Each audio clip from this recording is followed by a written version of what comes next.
Welcome to Man Does Tech, where I solve the problems you didn't even know you had. You start by confirming prerequisites.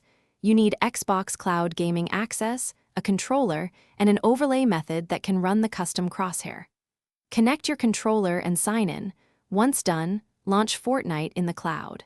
Next, run the overlay app on a second device or a PC that can capture or display the custom Crosshair layer. Make sure low latency is enabled in cloud settings so the overlay stays synced with gameplay. This reduces mismatches. Now you create the Crosshair and overlay it accurately. Design a simple PNG with transparency and save multiple sizes so you can swap quickly. Load the PNG into your overlay app, then position and scale it over the center of the streamed game window. Once placed, lock the layer to prevent accidental moves. Test the Crosshair in Fortnite's warm-up or Creative Island. Move the camera slowly to ensure it tracks center. If it drifts, adjust offset by 1 to 2 pixels and relock. Finish by saving your overlay preset and locking settings, then record a short gameplay clip to verify alignment under real conditions.